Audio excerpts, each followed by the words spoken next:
Nah, kripto awalnya saya yakin tuh Bitcoin bakal jadi mata uang di 2017 gitu. Tapi ternyata sampai sekarang juga nggak jadi mata uang kan. Iya. Sorry ya, katanya trader cewek itu rata-rata jarang loh yang bisa berhasil kan. Karena emosi. Shock dong, saya udah belajar tahun. Terus dibilang kayak gitu, kenapa Saya bisa gitu? tahu nih orangnya. Kok saya tahu gitu, karena apa? Cewek itu nggak bisa ngontrol emosi, katanya gitu. Halo, kembali lagi bersama kami dalam POV Talk by Bloomberg Technos. Saya Maria Sarjana, dan tentu saja saya nggak sendirian, tapi hari ini juga ada Bang Hotman yang nanti akan memperkenalkan narasumber kita, yaitu POV expert yang luar biasa. Bang Hot, siapa Halo, sih POV expert kita sekarang? POV People ya, ini kita kehadiran narasumber kita yang nggak kalah terkenal dan famous juga ya Mar. Dan dua orang yang cukup fenomenal di pasar modal karena mereka terkenal sebagai multi-bagger, Wow, yes. pencari cuan yang gede-gede nih di pasar saham. Cuannya gak kira-kira lagi, gede banget. Ya, kita perkenalkan yang pertama. Tentu kita tidak asing lagi, Mas Andri Hakim, seorang investor. Thank you udah diundang ya di acara ini ya. Sama-sama. Sama-sama. Keren Kita banget. juga Suatu kehormatan lah. Suatu kehormatan kita juga. Dan satunya lagi professional trader. Mhm. Ini sedikit feminis. Ibu Helen Felicia. Hai, thank you juga Thank udah diundang. you. Sudah datang. Thank you banget. Juga ya, seneng ketemu dengan Yeah. kalian semua. Oke. Jadi ke hari ini kita sebenarnya pengen belajar ya, Mas. Jadi Yes. dalam situasi yang pasar saham kita jadi sedang tidak bagus saat ini, tentunya kita butuh sesuatu juga ya untuk belajar banyak dari pengalaman dua orang ekspor kita ini. Mereka tentunya tidak bisa kita nafikan keberhasilan mereka ya di pasar saham kita. Mereka udah terkenal sedemikian di dunia investasi kita, dan mereka juga sudah malang melintang, dan ceritanya pun mungkin sudah banyak diterima teman-teman. Tapi kita pengen tahu lagi nih hari ini Betul. dari orangnya langsung biar Betul. kita dapat ilmu banyak lagi nih hari ini. Yes. Iya. Maria mungkin bisa pengen bertanya. Banyak banget Bang Hot. Kalau ditanya Silakan. pertanyaannya Pak, banyak banget POV People. Karena nanti POV People juga akan mendengarkan secara langsung gimana sih mereka ini bisa sampai sukses seperti ini dalam dunia trading tentu saja. Aku boleh nanya ke Koko dan Cece atau Koko Cici ya. agak gimana gitu nyebutnya, tapi melihat portofolio Ko Andri kemudian Ci Helen kan luar biasa begitu ya. Tapi aku mau ke Helen dulu sebentar. Nah, ini kan namanya satset Kan yang jago dia. Naganya Satset. Sebenarnya yang deg-degan aku, Bang. Nanti gongnya kan ini Mbak Sandri. Iya. Jadi satset cuan atau community ya, itu sebetulnya dibangunnya kenapa? Dan kemudian kalau kita lihat Ci Helen ini kan lebih ke scalping ya, gitu. Kenapa sih milih scalping gitu? Nanti boleh dijelaskan kepada POV. Oke, jadi gini ceritanya, kenapa ada sebenarnya ini komunitas yang dulunya terciptanya secara tidak sengaja aja, karena memang kebetulan saya beberapa kali sharing gitu aja sih, terus ada beberapa yang ingin ikut belajar, ya nggak apa-apa, yuk belajar bareng gitu. Jadi sebenarnya di dunia pasar modal itu kan cukup luas ya strateginya yang kita bisa pakai apa gitu. Kebetulan yang saya interested in itu yang banyak saya tekuni di dunia scalping, fast trade kayak gitu. Jadi kenapa fast trade? Karena sebenarnya metode yang kita sering kenal dengan swing trading itu di-apply effectively kalau marketnya lagi bull. Itu baru bisa kita merasakan nih profit yang cukup gede ya, above 20% itu masih possible lah, gampang lah didapat ya. Tapi kalau market lagi down, itu seringkali kita akan susah atau lebih challenging gitu ya untuk nyari cuan di atas 10% aja tuh udah kayak ngos-ngosan gitu. Kalau kita pakai metode yang swing, karena nggak tahan lama gitu. Jadi marketnya tuh bentar, kalau market lagi down, itu mungkin kalau rebound pun pendek sifatnya. Dan tuh harus cepat. Jadi cepet kempes gitu. Kita dapat profit, bentar lagi balik lagi BEP gitu. Jadi makanya di situ saya cukup concern. Jadi dengan keadaan market yang seperti itu, ya kita bisa tetap trading gimana caranya gitu supaya tetap bisa cuan di any season gitu. Jadi itu aja sih prinsipnya. Sebenarnya kalau kita bisa ikutin momentumnya, kita masih bisa dapat opportunity even marketnya lagi down gitu. Jadi ada aja sih saham-saham yang tiap harinya itu ada yang gerak apa kayak gitu. Jadi kita manfaatkan eh, momentum seperti itu gitu. Jadi profit itu nggak perlu muluk-muluk dulu, yang penting kita bisa jaga modalnya sih gitu. Itu prinsip dari Satset Cuannya, community kita gitu. Dan kita kebetulan juga ada live trade-nya juga setiap hari. Jadi untuk bantuin teman-teman gitu ya. Karena kan kalau di market itu very dynamic. Hari ini apa, besoknya udah lain gitu. Jadi harus ada komunitas sih menurut saya yang bisa supporting each other gitu. Wow, kayaknya penjelasannya dari Agak Satset panjang banget ya. gitu ya. Satset semuanya terangkum jadi satu, tapi Iya. nanti masih ada yang mau kita dalamin lagi supaya Boleh. POV people yang juga orang-orang baru di dunia trading ini bisa juga mengerti gitu ya. Iya. Jalen, kalau ke Ko Andri, saya punya data bahwa dari tahun 2020 sampai 2025 atau sekitar 5 tahun sudah pernah cuan 1000 kali lipat gitu. Nah, itu kan sesuatu hal yang aduh, gimana ya? Hoki aja itu Cian. Aduh, Hoki aja. itu tuh Ngitung pasti- duitnya nggak terlalu buka Ya. berapa, nolnya berapa, Hoki aja. Iya. 12 digit kali ya. Iya. Nah, ini boleh nggak di-share lebih ke fundamental atau teknik sih sebenarnya? Awalnya saya fundamental sih. Mhm. Awalnya di 2019 saya pertama kali invest itu sebenarnya belum lama, dari 2019. Mhm. Awalnya itu saya suka baca buku Warren Buffett aja. Jadi awalnya tuh value investing. Mhm. Terus nggak sengaja, Benjamin Graham gitu. iya, Hmm. nggak sengaja saya beli satu saham ini lagi di backdoor namanya Arto. Ya. Tiba untungnya besar. Dari Mhm. situ saya mulai convert dari cari value investing jadi cari saham-saham yang backdoor. Oke. Karena saham-saham yang backdoor itu biasa saya dari pengalaman saya tuh untungnya 100% ke atas gitu. Hmm. Jadi akhirnya belakangan ini saya nyarinya saham-saham backdoor seperti itu. Ya, terus Jadi awalnya dari nggak sengaja lah nemunya seperti nggak itu. sengaja nemunya. Nggak Tapi sengaja. kita juga punya data ya tuh Bang Hotman ya kan. Jadi ada diversifikasi sebetulnya berapa waktu yang lalu 2025 ya. Iya. Mulai ganti dari Konglo ya. Hmm. Sekarang ke blue chip. Blue chip. Nanti betul. boleh dijelaskan nggak kenapa? Alasannya mungkin karena uangnya sekarang udah besar banget ya. Kalau saya misalnya saya beli saham-saham yang backdoor itu kan rata-rata market cap-nya kecil-kecil tuh. Market cap-nya di bawah 1T kan.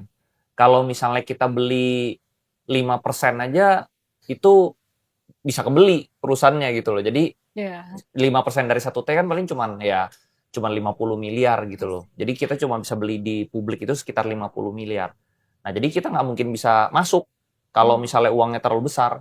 Nah, jadi makanya di situ saya mulai diversifikasi ke blue chip seperti itu. Oke. Nah, karena terus udah gitu saya kan juga suka pakai margin ya. Margin tuh kayak hutang gitu loh. Nah, karena saya pakai margin daripada yang saya jaminkan tadinya saham-saham yang beresiko, jadinya saya mendingan saya beli blue chip, saya jaminkannya saham blue chip jadi lebih aman gitu. Buat jaminan. Jadi saya bisa dapat uang lebih banyak lagi seperti Oke. itu. Ini kan kayaknya sudah yang gede-gede banget gitu ya. Iya. Gimana Bang Hotman? Aku sih lebih sebenarnya kalau ngelihat profilnya Mas Andri ya, dia kan tadinya kan bukan orang di saham. Yes. Ya, Bukan tadi orang- saya orang bukan- bisnis bukan- lah. bukan iya. orang- Beliau tadi dari sektor real, Mhm. punya usaha segala macam, terus masuk ke dunia investasi, belajarnya juga dari saham ya Mas. Iya, belajarnya Awalnya- tadi dari bisnisnya lah. Dari Belajarin bisnisnya. pelajaran bisnisnya Bisnisnya, dulu kan, betul, terus iya. sempat main ke Bitcoin, Pernah. pernah main Pernah. Bitcoin, terus 2017. Justru sebelum saham itu kripto dulu. kripto, terus Crash, forex. rugi habis. Forex Forex juga juga kan. sama, rugi habis. Nah, aku pengen tahu periode switching itu dari main Bitcoin, forex, terus tiba-tiba endingnya di saham Saham. dan sampai sekarang. Apa yang terjadi dengan Bitcoin dan forex? Forex. Nah, dulu awal-awal saya sebenarnya forex dulu. Cuman saya lihat tuh forex itu kalau kita beli sesuatu itu nggak real dibeliin. Kita tuh sebenarnya cuma lawan, kalau misalnya kita main forex di Indonesia itu kita cuma lawan bandarnya doang. Jadi lawan owner yang punya forexnya lah, brokernya lah gitu. Jadi misalnya contoh kita misalnya beli US dollar, nggak bener-bener US dollar itu dibeliin. Itu cuman kita cuma lihat grafik, mau kita beli 1 triliun pun sebenarnya grafiknya tetap nggak gerak gitu loh. Nah, jadi saya main, udah untung banyak, ternyata pas saya waktu itu saya cuma modal dikit, cuma puluhan juta, jadi sekitar 300 sampai 400 juta. Iya, iya, iya. Jadi saya bisa tradingin juga. Nah, tapi terakhir di 400 juta itu dibikin delay setiap kali kita trading. Jadi Oh, kalah iya. sampai habis gitu loh. Jadi margin call. Jadi dipancing pertama cuan. Cuan. Terus itu dihabisin Terus gitu. kalah. Nah, dari Betul. situ saya cari tahu sampai saya ketemu owner perusahaan forex. Oke. Kantornya di SCBD juga gitu loh. Dan dia cerita. Dia cerita, ya udah lu ini aja, lu jadi apa? Kayak influencer forex aja deh, IB lah gitu, IB. jadi IB. Kalau orang kalah lu dapat bagi hasil. Iya. Terus saya tanya, loh kok bisa sistem kayak begitu? Ternyata dia bisa buka laptop, dia keluarin tuh namanya aplikasi MetaTrader 4 Manager ya. Iya, iya. Dia bisa ganti spreadnya. Iya, iya. Dia ganti spreadnya, 3 pencet enter, tek, orang langsung margin call semua. Kalah. Nah, jadi semua disetting. Nah, dari situ, cuman saya orangnya kan, saya nggak mau merugikan orang, jadi saya tolak. Cuman dari situ saya tahu, oh, forex itu market, ya dunia tipu-tipu berarti, gitu. Karena kalau you menang, you ambil duit owner. Iya, iya. Jadi ya, caranya perusahaan ini untung, ya you harus rugi. Oke. Gitu. Dari situ saya Saya pernah tahu cerita itu. Nah. Jadi karena memang banyak dulu di perusahaan berjangka komoditi ya. Yes, Kita nggak usah sebut lah nama perusahaannya apa. Cuma praktik seperti itu memang saya tahu ada di Betul, di industri forex. berjangka komoditi kita. Cuma kan sekarang ada yang main pakai apps. Itu gimana? Yang main orang-orang yang main Menurut forex saya pakai selama brokernya di Indonesia masih sama sih. polanya masih Karena sama. dia nggak lempar ke luar. Jadi kalau misalnya untung kecil dia dikasih lewat. Oke. Tapi once kita main uangnya gede, pasti dibikin kalah. Karena kalau misalnya kita menang 200 juta, artinya duit dia 200 juta hilang. Nggak mungkin kita dikasih menang terus, pasti ujungnya dibikin kalah. Gitu. Jadi dari situ saya stop forex. Kecuali kalau mainnya forexnya yang di luar negeri, mungkin karena dia poolingnya besar, jadi kita mungkin cuman kecil, jadi mungkin dia kasih kita lewat.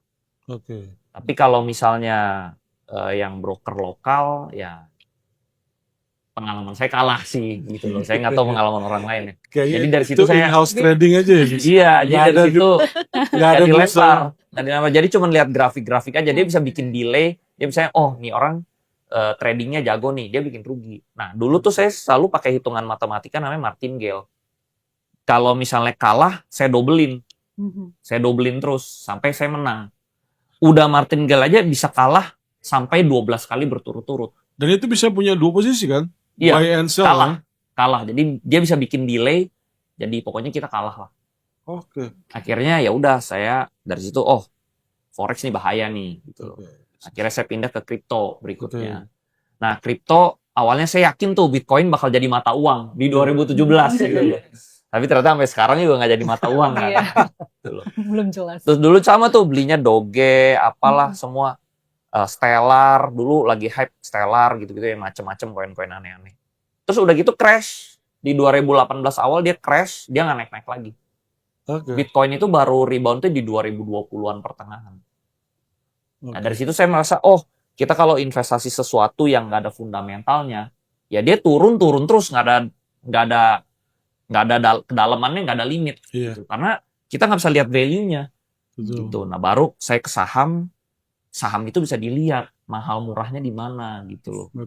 Dia kalau turun tuh ada support level terbawah di mana ini udah terlalu murah gitu. PE-nya murah, BV-nya murah. Jadi orang-orang bakal mulai ngantri beli di support ini. Gitu. Jadi saham itu ada tulang belakangnya lah, ada backbone-nya, ada perusahaannya di belakang. Jadi konsisten untungnya. Gitu. Setelah konsisten untungnya, udah fokus saya di saham gitu. Tapi itu kan zero sum game juga ya, Mas? Zero sum game memang. Kalau saham yang tidak membagikan dividen memang sebenarnya zero sum game. Jadi intinya kalau lu dapat untung tapi ada orang yang rugi sebenarnya. Pasti. Jadi ya itu satu sisi ya. Tapi kenapa kemudian lu yakin bahwa saham itu adalah instrumen investasi yang pas buat lu dan ini punya masa depan yang baik? Titik apa yang kemudian yang bikin lu ngerasa itu titiknya pas di 2019. Jadi sebelum saya masuk saham tuh sebenarnya orang tua saya tuh ada perusahaan publik. Dia udah dulu saya di manajemennya. Betul, dia di manajemennya tapi saya nggak pernah masuk ke bursanya. Ya, ya. Baru di 2019 saya masuk ke bursanya, cari pendekatan yang value investing, cari yang PE-nya di bawah 10, yang BV-nya di bawah 1. Ya untung sih, tapi untungnya kecil-kecilan lah. Nunggu 2 bulan, 3 bulan untung jual. Ya carinya 2%, 3% gitu-gitu. Cuman konsisten.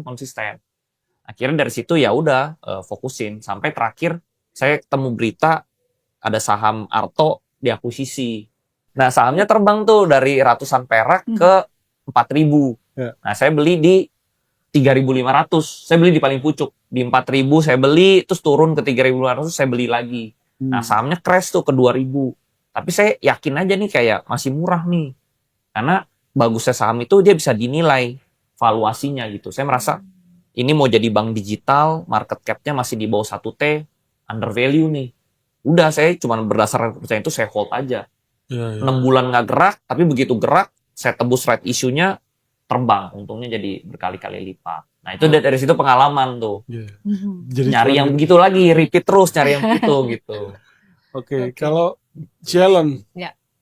mulainya ada momentum yang sama nggak kira-kira? Karena aku lihat ya ada satu periode, karena aku udah lama banget di pasar modal. Aku tuh liputan pasar modal tuh dari tahun 2005. Udah lama ya. Ngikutin beberapa krisis. Jadi tahun 2019 itu periodenya ketika bank-bank digital lagi mulai tren, orang semua pengen lirik tuh. Apalagi ada aturan dari OJK soal single percent policy yang mengharuskan beberapa bank itu untuk nambah modal waktu itu kan. Jadi harus nambah modal 1T. Jadi banyak berita yang bilang bahwa banyak investor dari luar yang cari bank lokal untuk diakuisisi, kemudian dijadiin bank digital. Itu ramai banget memang waktu itu. Itu momentum yang didapat Ko Andri ya. Iya, betul. Challenge, aku pengen tahu momentum apa yang membuat Challenge kemudian jadi seorang trader nih. Memutuskan jadi trader, terus jadi gitu. nyemplung dan scalper lagi. Yes. Yang saya sendiri nggak berani sih. Ngeri Terus gimana gitu. Iya, cenderungnya negatif ya scalper ya. Kalau orang yang terbiasa baca laporan keuangan, kayaknya metode scalper itu mungkin akan sedikit dihindari deh, karena dia kayak berspekulasi banget, cari momentumnya yang kita yang nggak tahu, karena biasanya kan mereka menggunakan technical analysis ya, lebih banyak ke sana. Cuma kan nggak semua orang mau gambar pola chart segala macam untuk lihat trennya seperti apa. Kayaknya Helen tuh lebih ke teknikal ya Ci ya. Sebenarnya enggak sih. Cuman mungkin persepsinya gitu. Ya nggak apa-apa. Tapi cerita nih ya dari awalnya kenapa. Sebenarnya background saya entrepreneur juga, jadi itu di bisnis real juga sebenarnya. Mulainya juga baru sih di tahun 2020 zamannya COVID gitu. Jadi karena banyak waktu di rumah, akhirnya saya mulai belajar. Nah kebetulan saham pertama saya itu saya beli BRIS waktu itu, karena tuh nggak ngerti saham sama sekali. Udah beli, tapi belum belajar gitu ya. Jadi asal aja, pokoknya ya udah ini nunjuk aja gitu. BRIS itu merger 3 bank syariah BUMN kan? Ya, nah itu belinya mungkin timingnya aja pas, kebetulan hoki lah ya. Nggak sampai sebulan kayaknya udah beggar gitu. Jadi itu saya nggak tahu timing jual juga, nggak ngerti karena belum butuh yang sampai gimana juga. Dulu awalnya sama sih kayak Andri ya, saya juga belajarnya tuh justru baca-baca bukunya itu Warren Buffett lah kayak gitu. Ya belajar kayak gitu. Tapi nggak ngerti begitu saya ngeliat layar blank. Ini terus gimana gitu, what to do gitu, nggak ngerti korelasinya antara apa yang saya pelajari, income statement, oke lah belajar itu, tapi terus implikasinya gimana, nggak ngerti gimana caranya converting ilmu itu jadi uang gitu aja sih. Jadi itu ada missing link yang saya harus cari gitu kan. Terus akhirnya saya coba-coba, 3 bulan pertama karena mungkin waktu itu timingnya lagi bullish banget ya. Market tuh kan gampang, kita lempar apa aja jadi duit gampangnya gitu ya istilahnya. Jadi saya nggak merasakan urgensi perlu belajar aja sih, asal aja pokoknya beli ya udah taruh ini. Pokoknya saya yakin ya udah saya hold. Saya nggak tipe yang fast trading waktu itu. Jadi saya cuman swing aja. Sampai akhirnya mungkin ganti tahun, bulan keempat itu udah mulai market Januari akhir tuh udah mulai down. Nah saya nggak tahu timing jual memang justru itu. Terus tiba-tiba dari yang untungnya udah gede banget, habis itu tiba-tiba karena memang kan terbawa euforia ya, karena kita wah cuannya tebel-tebel nih, top up terus, beli terus gitu. Hmm. Jadi kayak nggak ada ujungnya gitu. Ternyata ketika marketnya down, saya bingung what to do gitu kan. Iya. Nah, terus nanya-nanya karena setiap kali saya beli jual hanya nanya. Modalnya itu tuh Iya. nggak ngerti skillnya gitu. Iya. Jadi karena hoki dan beruntung dan timingnya pas. Tapi Iya. ketika marketnya down, itu mulai berasa. Saya nggak tahu harus ngapain, nggak ada yang nolongin juga. Akhirnya bingung nih. Cut loss pertama lumayan gede waktu itu di Pegas, saya itu masih ingat. Jadi Iya. itu sakit banget. Saya nggak pernah cut loss selama 3 bulan tuh nggak ada floating loss. Jadi ngerasain loss pertama itu sakit banget. Jadi kayak 2 minggu tuh nggak mau buka porto pokoknya. Tapi nggak kapok. Nggak kapok waktu itu.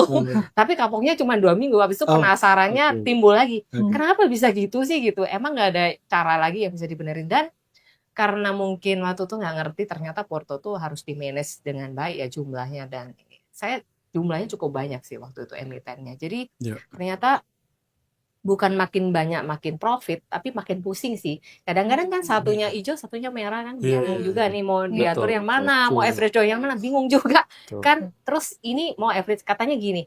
Terus kalau sahamnya turun gimana ini, saya tanya gitu. Lu average down aja. Caranya gimana Coba, average coba. down? Bayangin average down aja saya tuh nggak tahu loh caranya. Iya. Jadi setiap turun berapa lu beli lagi, dobelin lotnya. Jadi saya lakuin. Saya double, akhirnya jumbo banget lotnya di Porto tuh udah makin mekar aja, floating lossnya bukan makin baik ya. Terus kapan ini balik arahnya kan pertanyaannya Iya, gitu. Kita pengen tahu dong, habis kita top up terus average down, kapan dong balik arah, kapan bisa BEP, minimal BEP deh. Nggak ada yang tahu katanya, ya lu tungguin aja katanya, bisa 2 tahun 3 tahun. Emang bisa, pasti bisa nggak? Ya nggak ada yang pasti lah. Dari situ saya kayak terpukul gitu loh. Iya, Gitu. iya, Nah, iya. terus gimana ya caranya? Terus akhirnya saya mulai belajar tuh pun masih kayak ngeraba-ngeraba ya, nggak langsung bisa gitu. Jadi harus belajar technical dulu. Terus setiap hari saya tuh nganalisa puluhan emiten setiap hari, karena kan saya masih punya bisnis yang harus diurus. Oke, Jadi oke. pagi saya masih kerja as usual gitu, tapi malam saya harus extra effort karena belajar sahamnya telat gitu kan. Maksudnya orang lain udah pada bisa, saya belum gitu kan. Jadi saya harus catch up gitu dengan extra hours. Saya baru tidur jam 12 malam, kadang-kadang jam 10 tuh saya masih kayak screening kayak gitu-gitu. Iya, Pagi iya. saya harus bangun ekstra lebih pagi dari orang untuk ngeliatin saya journaling apa. Ya karena nggak punya ilmunya tadi. Iya, Terus iya. akhirnya mulai bisa, itu pun nggak langsung bisa scalping. Saya nggak ngerti caranya scalping itu kayak apa, kayak gitu. Iya. Lalu pelan-pelan saya mulai trimming porto, merapikan kayak gitu kan. Di advice saya belajar ke kanan ke kiri, nanya-nanya gitu. Tapi nggak ada satu jawaban yang bikin saya tuh aha momennya nggak dapet aja gitu. Saya nggak dapet kliknya gitu. Ngerti tapi scattered semua kayaknya ilmu-ilmunya terus gimana ya gitu kan. Lama-lama saya pelan-pelan belajar, fokus. Jadi nggak boleh terlalu banyak noise. Karena Iya. kalau saya dengerin banyak noise, itu saya nggak fokus, akhirnya nggak optimal. Makin bingung juga. Iya, bingung juga. Yang kanan bilang B, yang kiri bilang Iya, iya, iya. yang mana. Terus habis itu akhirnya saya pelan-pelan menemukan satu metode. Saya dari observing aja sih sebenarnya. Observing kayaknya cara nyari saham yang bisa boom cepet itu yang mana gitu loh. Oke. Kan harus kayak kita juga pengen dong mengembalikan loss yang dulu kan, ya kan. Terus ya gimana caranya, saya harus cari caranya. Terus saya ketemu satu metode, saya amat-amatin kurang lebih kayak gini ya. Saya trial and error. Habis itu kira-kira nemu nih kliknya, tapi itu lama. Jadi setelah kayak mungkin 3 tahun gitu baru dapat. Oh, oke. 3 tahun proses belajarnya ya? Harus ada effort gitu. Iya, iya, iya. Dan sebenarnya selain scalping, saya pisahin. Saya juga ada porto lain yang memang khusus saham multi bagger. Tapi saya nggak campur gitu. Karena kan kalau dicampur bingung juga ya. Karena ini kan kalau kita tangannya suka gatel ya. Iya. Ini udah profitable nih. Kepengen jual nggak? Iya, iya, iya. Jadi itu satu porto emang saya khususin untuk swing yang panjang banget. Jadi saya nggak mau TP kalau nggak sampai target saya. Tapi mungkin metodenya sedikit berbeda aja. Saya punya Oke. view ada sedikit beda. Ada beberapa saham lah waktu itu yang bikin saya multi bagger tuh ada energi. Waktu itu belum rame ya. Zaman energi masih 120 perak. Itu saya collect terus karena saya melihat kalau ada pola akumulasi waktu itu di bawah banget. Terus saya lihat kayaknya ini nggak rame dibicarakan tuh, nggak ada yang ngomong gitu. Tapi kayak saya interested gitu karena saya melakukan research terus habis itu kayak punya conviction, habis itu saya collect kolek sendiri gitu, nggak dengerin noise, karena kalau saya denger noise tuh kebanyakan kalahnya sih. Gitu. Terus saya kolek-kolek untuk backtest gitu, kayak saya suka backtest, jadi ada satu porto khusus itu isinya barang-barang backtest saya, kayak energi saya kolek, Pani itu saya kolek dari 1640 masih ada. Nah itu saya backtest karena ini menurut saya bisa multi bagger gitu. Tapi waktu itu saya nggak kenal sama ini, telat kenalnya. Coba kenal mungkin bisa kolek Arto bareng-bareng. Nah itu, nah apa namanya, waktu itu beberapa saya kolek. Jadi ada pisahin porto gitu. Nah satu porto yang untuk scalping saya fokusin untuk practicing speed gitu. Jadi menurut saya sih kesimpulannya singkatnya, belajar scalping itu sebenarnya belajar tentang decision making aja gitu, dan disiplin, itu aja kuncinya. Kita belajar nggak denial, konsisten. Jadi kalau misalnya kita sama belajar kontrol emotion, saya pernah belajar ke satu suhu scalping gitu ya, yang lumayan terkenal di market gitu. Saya tanya ke dia, kebetulan cowok gitu, saya tanya, gimana sih caranya bisa jago kayak kamu gitu. Sorry ya, katanya trader cewek itu rata-rata jarang loh yang bisa berhasil kan. Karena emosi. Shock dong, udah belajar tahun. Terus dibilang kayak gitu, kenapa bisa Saya gitu? tahu nih orangnya. Kok saya tahu gitu? Karena apa? Cewek itu nggak bisa ngontrol emosi, katanya gitu. Masa sih? Aku bilang gitu. Iya, nggak percaya, coba buktiin. Bercanda kali maksudnya. Enggak, tapi beneran. Pikir-pikir iya juga ya. Terus saya belajar satu hal, bahwa kalau kita udah di depan layar, I put down, emotionnya harus di bawah, logiknya harus di atas. Karena buat cewek itu challenging ya, buat trader cewek. Apalagi kalau cewek tuh suka kayak baper gitu kan. Ya kan, kalau ini dibawa-bawa gitu, nggak boleh. Jadi kita once cut gitu, ketika kita udah ambil posisi, kita harus yakin seyakin-yakinnya. Begitu kita udah masuk ke batas risk, kita harus langsung berani cut gitu. Jadi intinya harus berani, disiplin, sama nggak boleh denial gitu sih. Nah, belajar decision making cepat. Karena kalau cewek tuh kalau ke toko ya, suka pilih baju, ini bagus nggak ya? Ini juga bagus loh. Kayaknya suka bingung sendiri kan ya. Jadi kalau ditanya cewek tuh suka bingung, ini keputusannya ngambilnya tuh agak susah memang. Tapi belajar memutuskan itu cenderung impulsif ya. Nah, gitu. Kayaknya aku bajunya kurang deh. Padahal baju udah penuh ya. Ada aja yang bisa dibeli. Jadi cewek tuh harus bisa kontrol, nggak boleh banyak-banyak beli. Terus kalau misalnya kan cewek itu juga apa ya istilahnya, sayang buang barang kan. Kecenderungannya sayang dong, ini masa duit dibuang-buang. Kalau kita harus cut ya cut gitu. Kalau kita berani ambil posisi besar ya kita hitung risikonya dulu. Kalau misalnya nggak masuk sama leverage kita ya jangan. Oh, jadi sering cut loss juga? Sering dong. Ya sering dong, harus. Itu harus ngerasain bagian dari manajemen risiko portofolio ya. Sama manajemen emosi gitu. Iya. Ini banyak banget yang udah dikasihkan sama Cik Helen nih buat POV People hari ini ya. Sebenarnya dari mulai tadi kenapa jadi scalper, kemudian apa yang harus dilakukan kalau kita main scalping kayak gitu-gitu. Tapi penasaran, mulainya dulu berapa pertama kali, Ci? Modal. Modal. Ratusan aja sih. Ratusan? Ya. Oke. Enggak, belum ratusan. Itu untuk belajar awal itu modal, aduh lupa berapa. Enggak sampai 100 lah, paling sekitar 50 lah. 50. Untuk tes-tes dulu ya. Oke. Kalau Koko berapa? Kalau saya pertama kali bikin account 10 juta, terus top up sampai 1 M. Nah, ini POV People juga banyak banget yang pastinya pengen tahu gitu. Di momen sekarang ini, kalau menurut Cielen sama Ko Andri, lebih bagus gimana kita ini menyikapi pasar yang volatile? Apa yang harus kita ambil, mau tetap investasi yang kayak, misalkan kayak Ko Andri, atau mau jadi scalper? Resikonya apa? Boleh dibagi nggak dari Ko Andri dulu? Kalau di market yang lagi jelek kayak sekarang, mungkin lebih cocok scalping atau trading ya kayak Ci Helen. Kalau misalnya buat investing long term masih kurang. Kalau investing itu mungkin cuma bisa di saham-saham yang mungkin kayak blue chip ya. Kayak contohnya misalnya BRI, Mandiri itu lagi oke di crash sekarang. Kenapa? Karena dividennya gede. Semakin dia sahamnya semakin turun, dividennya itu makin naik soalnya. Jadi contohnya BRI itu per hari ini tuh dividennya tuh 11%. Mandiri itu dividennya 10%. Jadi ibarat kalau kita ambil hutang di bank aja bunganya 7%, masukin ke sini udah untung. Udah untung ya. Masih bisa untung gitu. Nah, ini cuman main saham dividen. Nah, tapi kalau main kasih triknya lo pada. Ini lagi sambil mikir, oh iya juga gitu. Kalau sini pergi ke bank. Gadein. Nah, kalau kalau main gini ya kita udah tahu emang kita ngincernya dividen, jangan takut sahamnya turun. Oke. Gitu. Kita udah tahu, oh emang kita kan ngincernya dari dividennya. Kalau misalnya setelah bagi dividen sahamnya turun, ya it's okay gitu. Ya justru turun beli lagi supaya nanti tahun depan dapat dividennya lebih besar lagi. Seperti itu cara permainannya. Oke, jadi kalau dari Ko Andri lebih bagus kayak scalping aja gitu. Iya, tapi selain saham-saham blue chip ini Mhm. yang dividennya gede, yang lain-lainnya saya cuma berani trading dulu untuk sekarang. Oke. Karena ekonomi Indonesia menurut saya lagi kurang baik gitu. Mhm. Kan dari segi makro luar negeri sebenarnya sudah membaik. Mhm. Kayak perang Iran sama Amerika itu sudah mereda, tapi dari dalam negerinya menurut saya kita masih lemah ya Yes. gitu. Karena percuma nih kalau kita udah bisa analisa saham yang bagus, tapi kalau asingnya outflow terus, Betul. ya rugi juga gitu. Iya.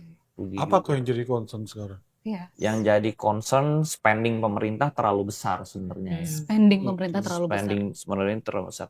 Hmm. Jadi ya bisnis itu kan based on trust ya. Kayak contohnya saya berbisnis sama ibu nih, kan kita based on trust. Kalau kita no trust, saya nggak mungkin berbisnis sama ibu. Nah, investor asing juga sama. Dia mau invest di Indonesia itu dia harus ada trust sama pemerintah Indonesia, sama ekonomi Indonesia. Kalau dia tidak ada trust, there is no business, Yeah, I see. there is no investment gitu loh. Jadi dia merasa ekonomi Indonesia ini kurang menarik. Contohnya misalnya daripada gua taruh di Indonesia, hutangnya lagi banyak, lagi besar, ekonominya kayaknya lagi kurang baik. Terus ya kalau misalnya saya ngomong sama investor luar negeri gitu ya, saya ada ngobrol, mereka selalu tanya, the problem with your country is number one is corruption. Yes. Jadi gitu. Nah, jadi masalahnya itu. Lalu jadi ya kalau misalnya there is no trust ya akhirnya asingnya outflow. Nah, asing itu dari Januari sampai sekarang tuh udah outflow puluhan triliun di bursa saham Indonesia. Nah, sedangkan kalau kita lihat bursa saham asing yang lain naik. Kayak contohnya Korea naik, Jepang naik. Ya artinya dia pindahin duit dari Indonesia, dia pindahin aja ke yang lebih seksi, ke Korea, ke Jepang. Nah, itu yang terjadi sebenarnya di Indonesia. Nah, jadi pemerintah kita harus bikin trust dulu. Setelah ada trust-nya, baru uang bisa masuk. If there's no trust, there's no money coming in. Gitu. Oke. Sorry saya potong. Jadi menarik banget. Tadi kan Ko Andri sempat bilang bahwa ya harus trust, ya kan? Yes. Spending pemerintah terlalu besar. Kemarin kan baru diumumkan perekonomian kita tuh tumbuh 5,61% gitu.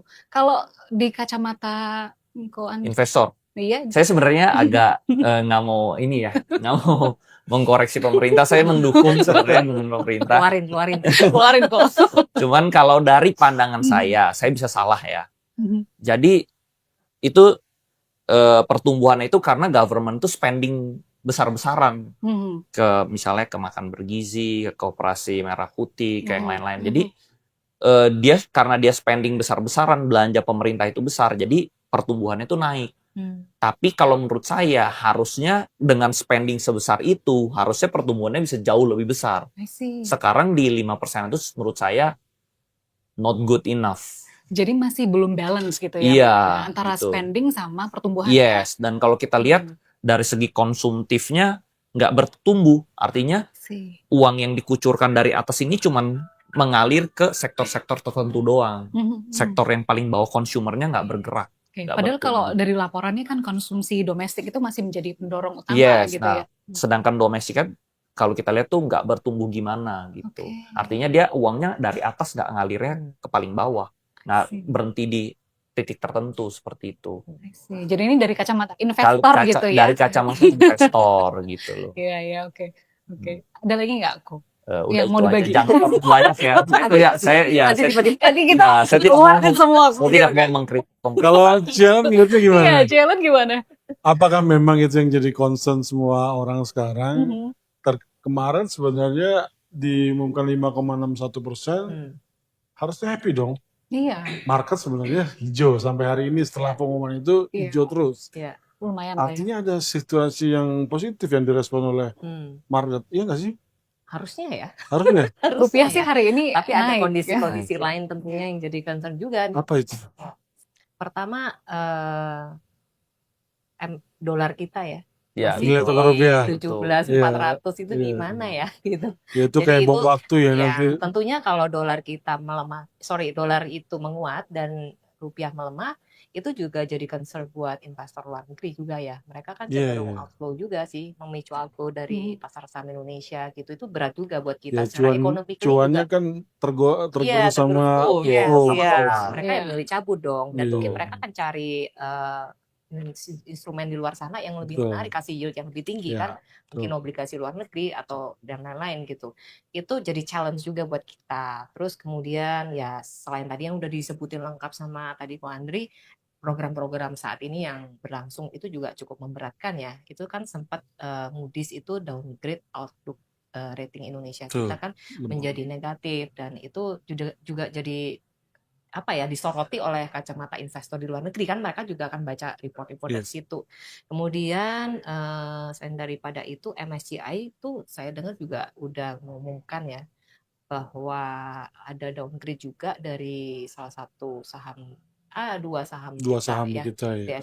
DSS sama Brand Brand. juga kan di downgrade ke small cap, which is itu kan juga memicu outflow sekitar kalau nggak salah 1,7 triliun bio ya, Iya, iya. US dollar gitu. Jadi itu cukup gede sih Iya. outflow-nya, dan itu akan membuat dampak yang lumayan juga sih buat kita gitu. Jadi menurut saya ada banyak kondisi lain yang justru jadi concern saat ini gitu. Selain daripada reportnya yes bagus sih, tapi apakah kita cukup kuat nih untuk Ya. kembali bullish untuk saat ini? Dorongan ekonominya belum ada ya. Ekonomi ini dampaknya setelah perang itu kan masih panjang. Inflasi kita juga lagi naik, bahan baku semua belum pada turun gitu, malah naik Oke. juga. Nah, tadi yang saran C. Ellen buat Yes. POV pemula gimana? Saat ini lebih baik gini ya, menurut saya untuk para pemula, pertama jangan terlalu FOMO dulu. Sebelum terjun di suatu aset kelas, pelajari dulu nih aset kelas yang seperti apa. Jangan all in satu keranjang dulu. Kalau bisa didiversifikasi untuk aset kelas yang karakternya saat ini cocok untuk kondisi saat ini, lebih banyak yang defensifnya, porsinya digedein. Harus punya cash reserve juga ya. Paling enggak untuk ada emergency fund lah, kalau enggak minimal 12 bulan bisa bertahan hidup gitu. Jangan di all in semua ke market, nggak usah pakai pinjol-pinjolan, jadi pakai uang dingin kalau memang ingin belajar investasi. I think nggak ada kata terlambat sih. Sampai sekarang pun bukan berarti pasar saham kita tuh nggak menarik ya, tapi sebenarnya kalau mau dicari opportunity masih ada. Seperti tadi kayak Ko Andri, kayak Big Bang itu juga masih in a good value right now. Kalau lagi crash kayak gini memang kayak ngeliatnya kayak aduh kayak surem gitu ya. Tapi nanti ketika marketnya udah bull lagi, I think itu jadi profit juga sih mestinya. Nah itu harus dipelajari juga. Jadi cari skillnya dulu, lengkapi diri dengan skillnya, kumpulin modalnya. Kalau buat para trader pemula, jangan buru-buru langsung terjun, all in, percaya apa katanya orang gitu. Apalagi di luar sana kan banyak noise ya. Jadi kita harus pelajari dulu secara mendalam risikonya seperti apa gitu. Sesuaikan dengan profil risiko masing-masing. Ko Andri ini kan kapasitas transaksinya kan bukan main-main lah, big numbers lah ya.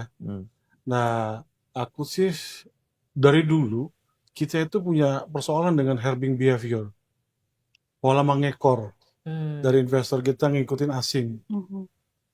Itu dulu situasinya 80-20 asing itu masih dominan.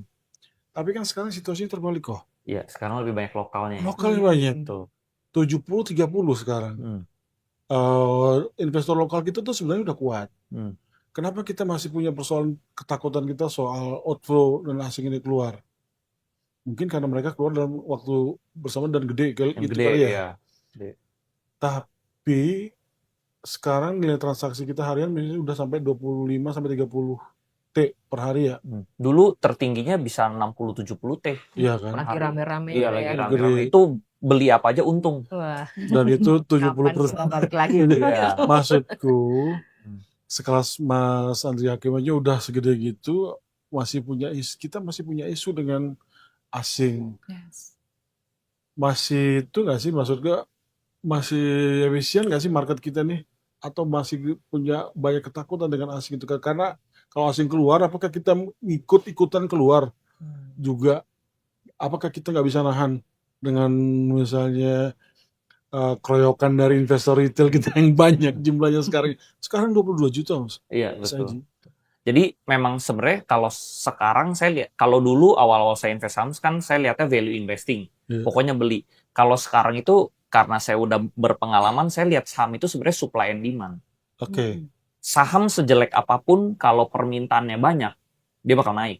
Oke. Saham sebagus apapun kalau semua orang pada jualan, dia bakal turun.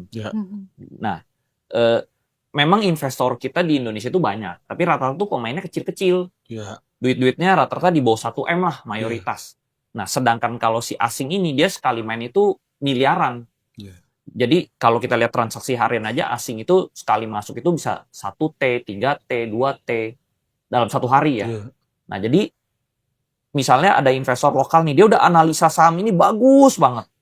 Value-nya murah, harganya murah, dia udah turun, udah ini. Tapi tiba di dalam asing ini keluar. Iya. Ikut Karena dia semua gede, kan? dar, ya sahamnya turun gitu. Jadi kadang bukan karena si investor lokal ini tidak bisa menganalisa. Dia bisa menganalisa, tapi karena si asingnya keluar, cabut, ya sahamnya drop. Gitu. Iya, Karena lokal iya. nggak bisa nahan. Iya. Beat-nya lokal itu nggak kuat sama si asing. Kalau si asing ini uangnya kan gede. Iya. Ya, jadi dia bisa nahan harga, dia juga bisa narik harga. Seperti itu.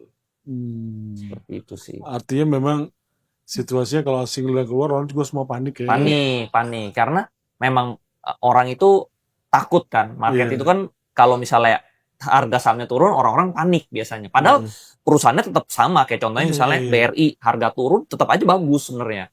Iya. Gitu. Tapi karena turun, orang kan panik. Kira dia ikut cut loss. Seperti itu. Nah, itu yang terjadi sih. Mas Andri pernah ngalami situasi yang sama juga. Jadi ikutan exit ketika asing keluar. Asing keluar, kalau misalnya saya belinya terlalu premium, asingnya keluar, ya mungkin saya jual. Kayak contohnya misalnya ada saham dia tadinya ngincer mau ngejar masuk MSCI. Terus tiba-tiba ada peraturan MSCI nggak mau nambah saham baru nih. Iya. Ya udah, saya akhirnya cut loss. Iya. Ada juga. Ya kalau belinya kemahalan premium ya harus cut loss. Tapi kalau saham-saham yang kayak blue chip yang tadi saya beli udah murah, turun lagi lebih murah, dividennya lebih gede, ya saya beli lagi lebih banyak. Itu bahkan kalau bisa pinjem bank, masukin aja, kan otomatis untung. Mas jujur, Gitu. dalam situasi volatile sekarang ini lagi untung atau lagi buntung? Udah untung sih sekarang. Sekarang udah untung. Sekarang udah untung. Tapi kalau overall portfolio masih rugi. Oke. Overall portfolio misalnya dari Januari dibanding sekarang, saya masih rugi ratusan miliar. Wow, Berapa itu? banyak ya. Turunnya ratusan miliar. Tapi unrealized loss kan? Unrealized, Iya, betul. masih potensial Unrealized, kan? ya. Tapi kalau misalnya yang yang saham-saham yang tradingnya udah untung, Oke. gitu. Unrealized loss-nya berapa, Mas? Kalau tertinggi di bulan Februari itu saya minus 400 miliar lebih. Wow. 400 Wow. miliar lebih. Itu Banyak. Itu terbesar. di saham apa aja? Alkipan juga? Enggak, rata-rata saham-saham yang ngejar-ngejar MSCI. Oh. Saham-saham misalnya saham-saham Pak Prabowo Pangestu. Iya. Kan saya belinya harganya premium tuh. Iya. Ya crash, kena, terdampak semua. Ya akhirnya sebagian saya cut loss. Oke. Sebagian ada yang udah untung, untungnya hilang. Gitu. Iya. Ada yang saya udah untung ratusan miliar, saya nggak take profit, hilang untungnya. Oke. Gitu. Jadi loss-nya 400 miliar, yang saya cut loss itu hampir 60 miliar. Saya cut loss. Saya jadi pengen tahu bagaimana Mas Andre menghandle situasi itu, karena itu bukan Iya, sebuah situasi yang gampang ya. Ya. Karena itu menghitung uang gede. Unrealized loss 400, terus berani cut loss, harus tertib dalam situasi kayak gitu dan terus berpikir rasional. Bagaimana handle-nya, Mas? Handle-nya apa ya? Apa yang lu lakukan dalam situasi yang Nggak bisa ngapa-ngapain ya, udah pasrah aja sih. Tutup porto. Iya, udah pasrah ya. Udah pasrah ya sih ya, udah. Iya. Mau gimana lagi gitu, udah nggak bisa diapa-apain lagi. Mas, Mike kita Tyson. aja kalau kehilangan 100.000 aja kita panik, Mas, nyarinya. Iya lah. 100.000 aja berkurang, duit kita di rekening Mungkin kita bingung. pengalaman kali ya. Saya udah lewatin bisnis dulu, udah sering rugi, terus saya mulai di saham, di forex juga udah pernah rugi, di kripto rugi, di saham juga pernah rugi. Jadi saya Latihan mental ya. iya, Ya, mental udah mental, terbentuk. iya, Jadi iya. rugi itu it's part of the game gitu loh. Nice. Oke. Nggak bisa kita naik kalau tanpa rugi itu nggak bisa. Kita mau main bola pasti nggak mungkin menang terus, ada kalahnya. Iya. Kita mau bisnis nggak mungkin kita untung terus, pasti ada ruginya. Kita mau jadi investor nggak mungkin kita untung terus, pasti ada ruginya juga. Jadi Iya. It's Iya, part iya. of the game ya. Kita Iya. harus lewatin terus.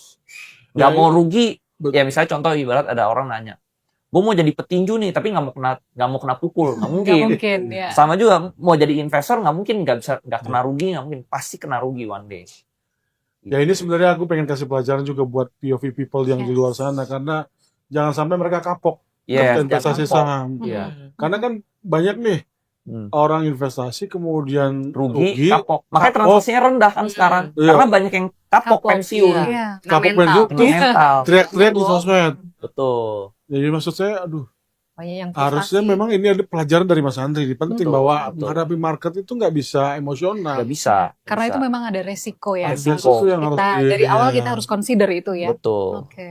Dan Oke. itu kan ada situasi misalnya juga ketika kita nggak melulu bener Iya. Mhm. pilihan saham stock pick kita kan. Bahkan Ada- udah bener kalau asingnya keluar rugi juga. Betul, Iya, betul, betul. Oke. Jalan Ya. menghandle situasi itu gimana? Pernah Iya. saya emosional itu nggak, misalnya duitnya banyak banget Floating yang harus loss-nya keluar, gitu. nah, karena lu, dan itu mungkin pengalaman pertama lu kehilangan duit sekian ratus juta atau sekian miliar gitu. Iya, iya, iya. Pernah sih, jadi ngalamin kayak gitu pernah jadi pelajaran banget ya. Itu memang kena mental itu bukan sesuatu yang gampang ya. Apalagi ngelihat belum non realized floating loss yang tebel itu kan sakit ya. Iya, iya, iya. Jadi makanya saya berusaha ini tergantung dari tujuannya ya. Kalau maksudnya kalau cuma fast trade saya nggak akan biarin tuh dalam-dalam gitu. Jadi in any circumstances kalau maksudnya itu floating loss-nya udah masuk ambang batas misalnya sekitar ya di level 3% ya itu udah maksimal, ya udah harus cut gitu. Oh, sekarang what- dibatasin ya, no matter what, 3% Iya. loss, cut loss. Ya itu udah paling mentok. Kalau Oke. misalkan pun ada adjustment kayak maksudnya kan kadang-kadang kita harus lihat ininya juga ya, technicalnya sama money flow-nya gitu. Oke.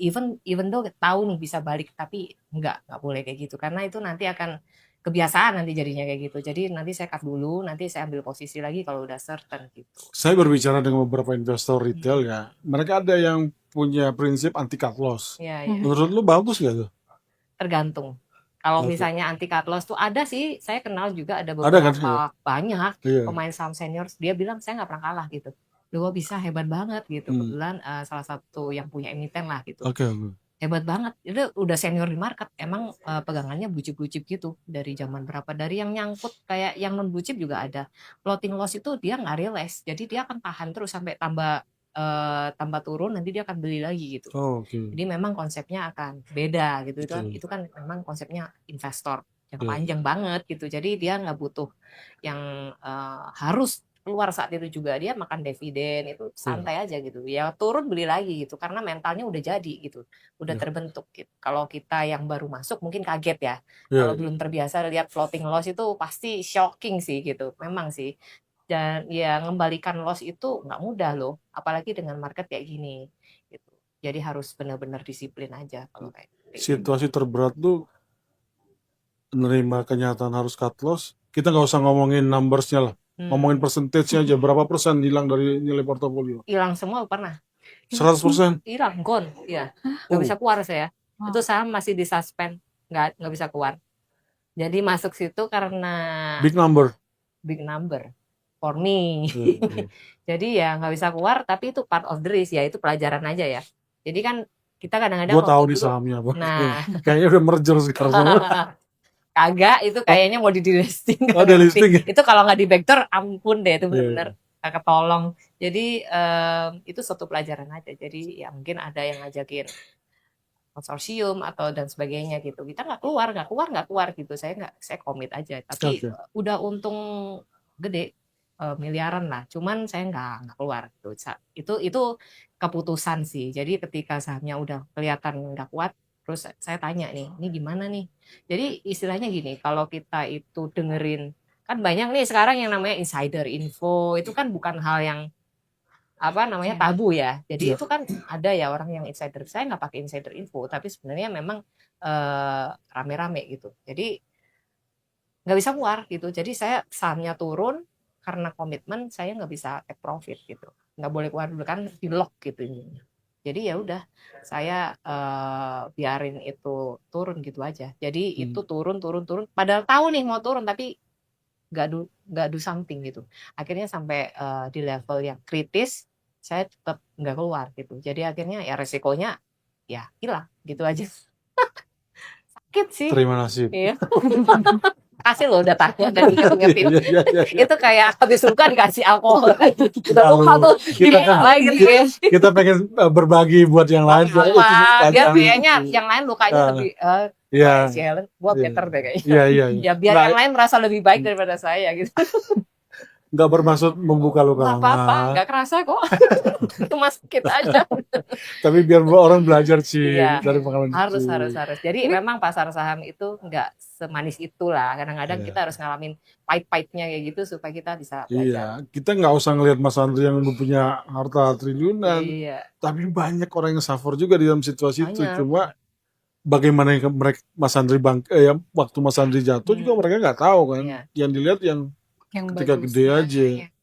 Jadi teman-teman mungkin di luar sana ya mungkin bisa belajar dari dua orang inilah. Kayaknya background Yang- kayak gini penting banget sih sebetulnya iya. untuk supaya menguatkan mental kita Iya. ya sebagai Oh, trader ternyata ada loh yang pemula, hobinya lebih iya. parah dari saya ya Ya, kan. iya. Jadi kayak oh I iya feel pasti better. pasti bersyukur gitu kan. Cuman kalau kayak gini nih sebetulnya dari tadi dari Ci Ellen juga Ko Andri, saya ada gambaran, correct me if I'm wrong. Berarti sebetulnya main saham itu sama saja sebetulnya mendirikan sebuah perusahaan, investasi mendirikan perusahaan karena bisa Iya. benar-benar hancur dan habis. Betul. Iya kan? Nah, kalau udah begitu, kita saya pengen balikin lagi nih, Koko sama Cici ya. Kalau bangun sebuah perusahaan itu kan kita harus punya base juga. Tadi kan udah disebutkan, jadi harus ada uang dingin juga. Berarti kan POV people harus tahu ya, bukan pakai uang panas ya tradingnya ya, supaya kita punya fondasi yang kuat gitu. Nah, kalau kita lihat sekarang tadi udah dijelaskan di era volatile kita harus apa. Nah, ini melihat MSCI, tadi kan udah di-mention juga sama Ko Andri. Kira-kira saham kita bisa rebound balik lagi atau enggak dalam waktu dekat? Terus MSCI itu kira-kira gimana sih menurut Ko Andri nanti keputusannya dari kacamata investor nih? Gitu. Kalau bisa balik lagi, itu balik ekonomi Indonesia kira-kira bisa membaik nggak? Jadi sebenarnya asing itu udah keluar masuk pasar modal Indonesia itu udah berkali-kali.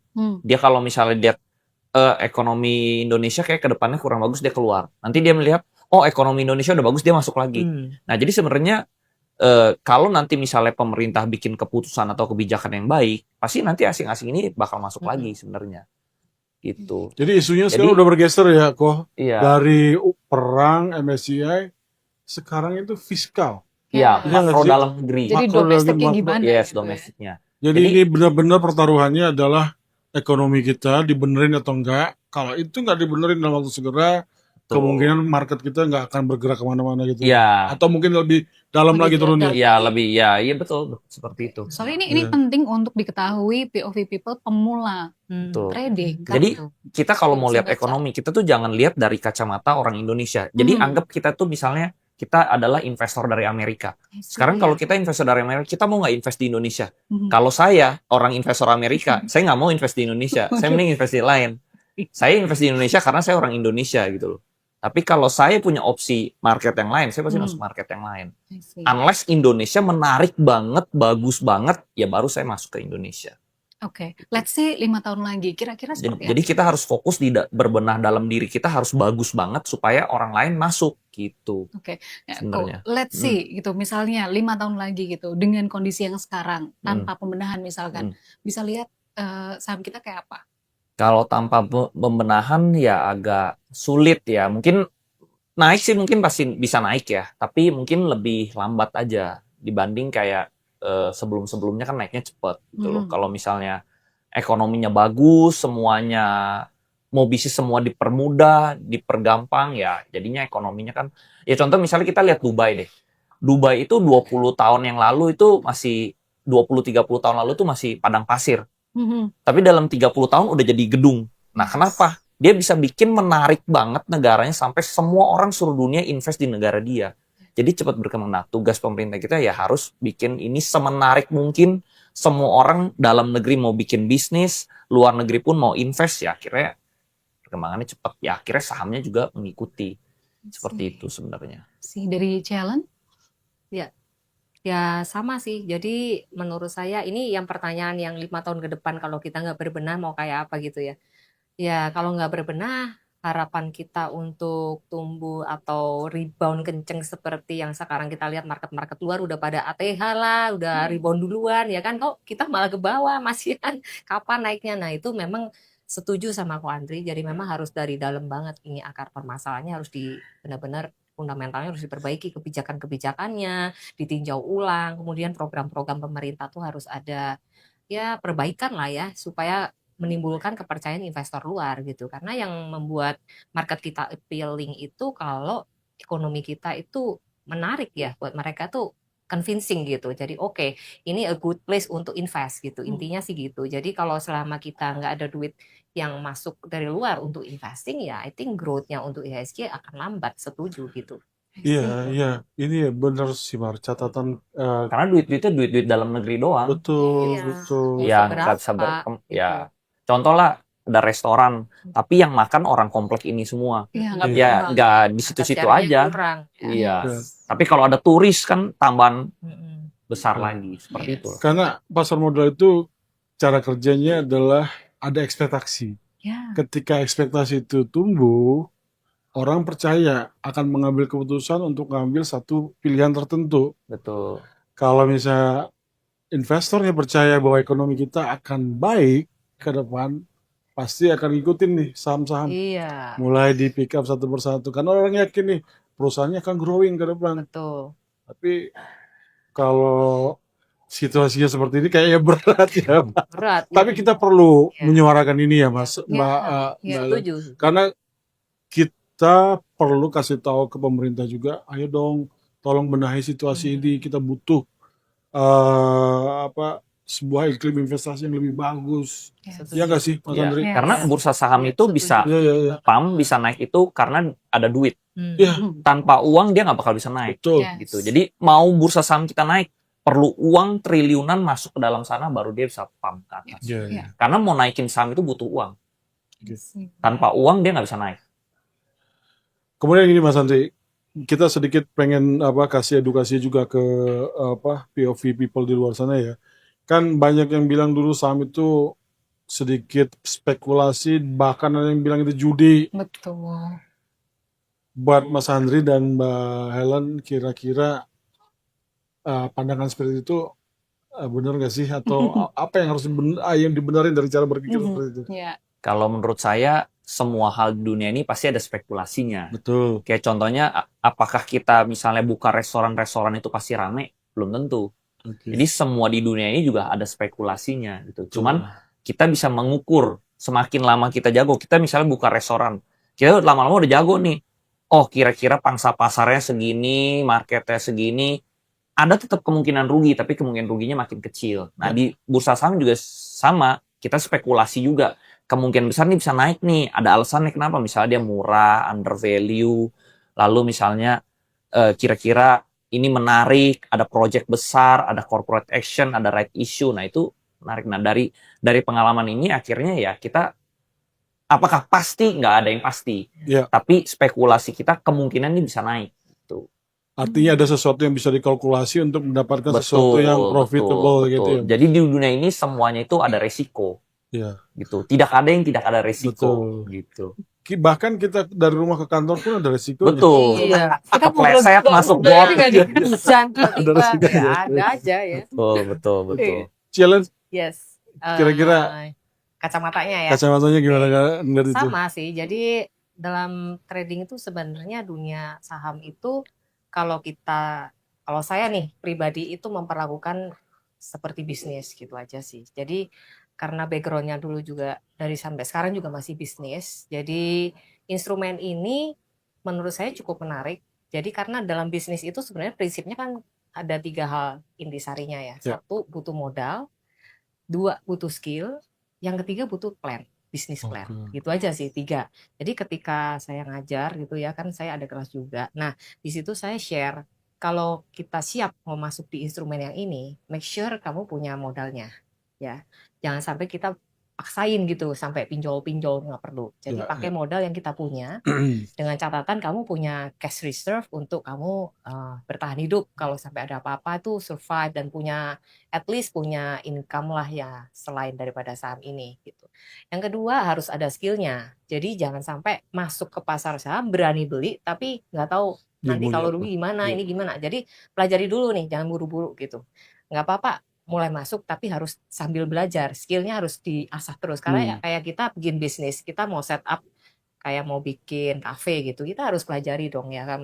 Maksudnya kalau kita bikin kafe modalnya butuh berapa, terus Iya. kalau pangsa pasarnya seperti apa, market share-nya kayak apa, bagus nggak untuk daerah sini lokasinya, kita harus lihat terus kemudian menentukan harga jualnya kayak apa, profit revenue-nya nanti seperti apa, bisa ROI-nya bagaimana kayak gitu kan, itu semua Iya. dikalkulasi, semua bisa dihitung. Jadi seperti itu, jadi harus ada skill-nya untuk ngitung itu juga probability-nya seperti apa, karena itu penting sekali ya, karena di pasar saham itu sifatnya sangat dinamis Ya. dan apa aja bisa terjadi. Tugas kita adalah gimana caranya kita ngerti batasin resikonya sampai mana gitu.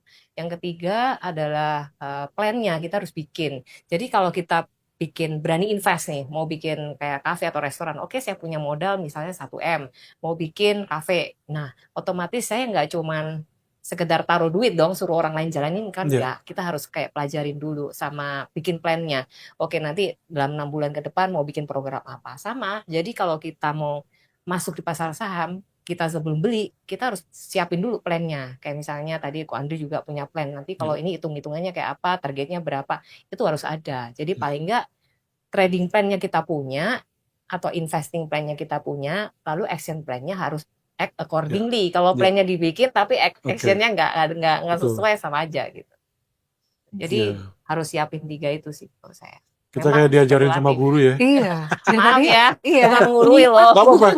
Maksudnya Ini itu justru bagus Mbak. Iya, Iya. sesuatu hal yang memang perlu juga kita dengarkan. Iya. POV People perlu banget untuk Iya. mendengarkan karena itulah makanya podcast ini ada, Iya. Ci dan Ko ya Iya. kan. Jadi tadi udah banyak banget yang disampaikan oleh Jalen sama Ko Andri nih, Bang Hot ya kan. Jadi POV People kita tuh selalu menghadirkan POV expert yang luar biasa di bidangnya. Kalau tadi kita bisa tahu ya sama-sama mendengarkan bagaimana sebetulnya trik-trik atau tips sebenarnya dari sepanjang podcast ini ada tips loh yang terselip, selalu ada itu dan luar biasa sih tipsnya. Jadi Ya, gimana? jangan pernah berhenti untuk belajar Yes. untuk sesuatu yang kamu tekuni saat itu dan karena selain itu ada risiko juga yang harus dikenali biar kita tahu ngejalanin ini cari cuannya di mana, menghindari resikonya seperti apa. Ini 2 orang POV expert kita udah ngomongnya panjang lebar. Aku pikir harusnya teman-teman POV People di sana dapat insight banyak ya, Mar. Dapat lah. Maria dan Bang Hot juga dapat banget di sini insight-nya. Iya, jadi memang sebetulnya kembali lagi trading itu seperti juga kita membangun sebuah bisnis. Ada resiko yang harus dihadapi, terutama mental kita harus disiapkan. Begitu ya, challenge sama Ko Andri ya. Betul, Ya. Nah, betul. Oke, kalau gitu kita sampai di sini. Sebetulnya masih banyak yang pengen kita gali dari 2 POV expert, tapi ternyata Bang, waktunya udah nggak ada lagi. Jadi kita harus tutup. Sampai jumpa di POV Talk berikutnya. Saya Maria Sarjana dan saya Hotman Saragi. Bye-bye. bye. Dah.